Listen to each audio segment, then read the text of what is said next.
The following story is a testimony of the power of the mind to either heal you or kill you, solely based on the belief that you give the mind. And it comes from the book You Are the Placebo by Dr. Joe Dispenza. In 1957, UCLA psychologist Bruno Koffler published an article in a peer-reviewed journal telling the story of a man he refers to as Mr. Wright, who had advanced lymphoma, a cancer of the lymph glands. The man had giant tumors as big as oranges in his neck, his groins, his armpits, and unfortunately, he was not responding to the conventional treatment. His doctor, Philip West, had given up all hope, although Mr. Wright himself had not. So when Mr. Wright heard the news that the hospital where he was being treated in Long Beach, California, was one of the 10 hospitals and research centers evaluating a new experimental drug made out of horse blood called crobiosin, he got very excited. He relentlessly badgered Dr. West for days on end until the physician agreed to give him some of the remedy, although Mr. Wright could not be officially part of the trial because it required patients to have a 3-month life expectancy. Mr. Wright received the crobiosin injection on a Friday, and by Monday, he was walking around, laughing, joking with his nurses, completely behaving like a new man. Dr. West reported that the tumors melted like snowballs on a hot stove. Within 3 days of the trial, the tumors had reduced to half their original size, and 10 days later, Mr. Wright was sent home completely cured. It was like a miracle. But 2 months later, the media reported that all 10 trials of crobiosin were completely ineffective. Once Mr. Wright read the news, he became conscious of the results and embraced the belief that indeed the drug was useless. So he immediately relapsed, and the tumors soon returned.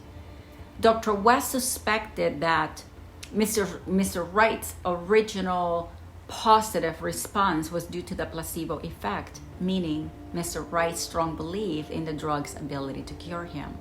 So knowing that his patient was terminal, Dr. West figured he had nothing to lose and Mr. Wright had everything to gain by testing on his theory.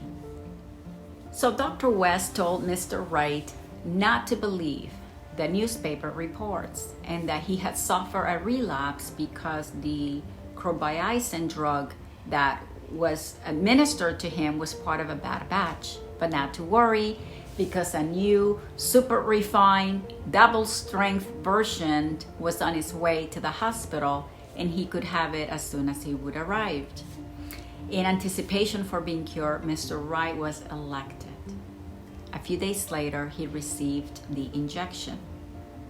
But this time, the syringe Dr. West used contained no drug. All it contained was distilled water and no medication. Again, Mr. Wright's tumors magically vanished. He returned home and enjoyed full health for 2 months. That is, until the American Medical Association announced that crobiosin was indeed worthless. The medical establishment was duped. The miracle drug was nothing but a hoax containing nothing more than mineral oils and simple amino acids. The manufacturers were eventually indicted.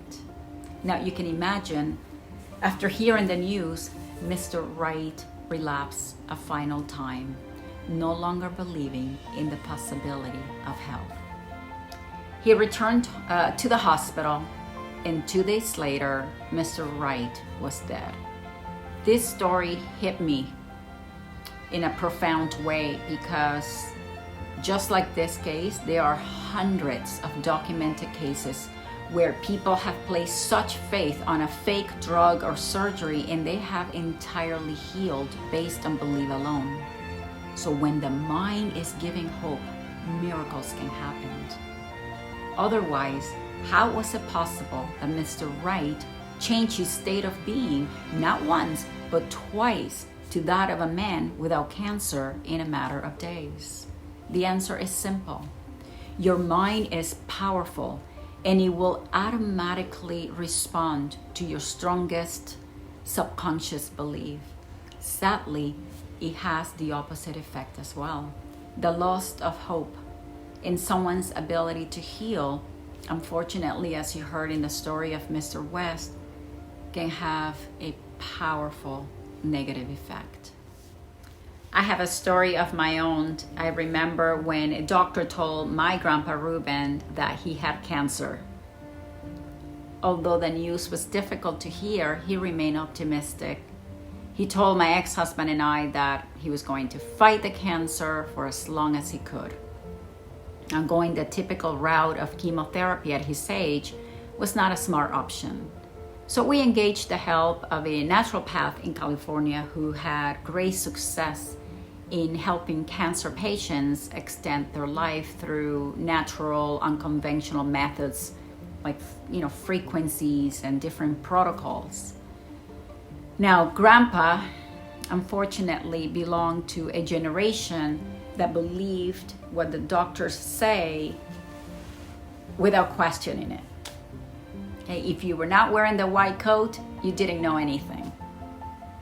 And the sad reality is that science doesn't have all the answers. Doctors can only diagnose based on what they learned at school and can make predictions through science based on what they believe is likely to happen. But it doesn't take into account the human spirit to fight, to survive, to overcome, and definitely doesn't take into account the power of the mind to heal. However, for Grandpa Ruben, these methods of, treating the cancer through natural means and frequencies, and the power of the mind to heal, to him, it was more like hocus pocus.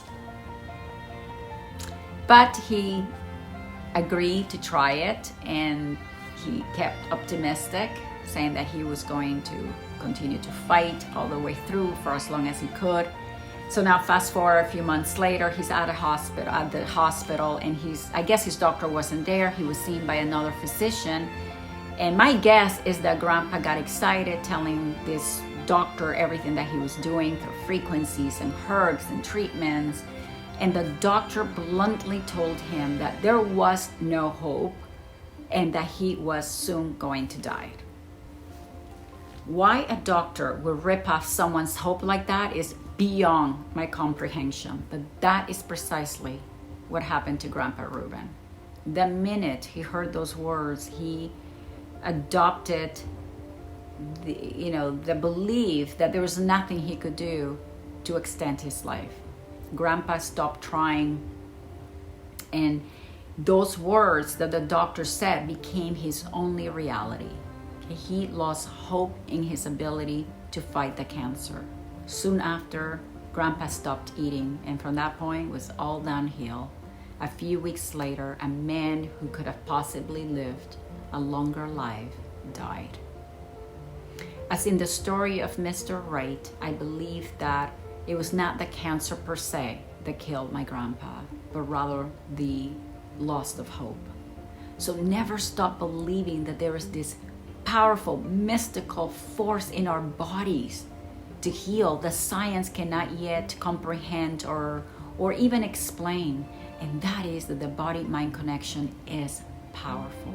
There is a wealth of information that tells us that our mind and our beliefs can play an enormous role in how we healed and how long we live.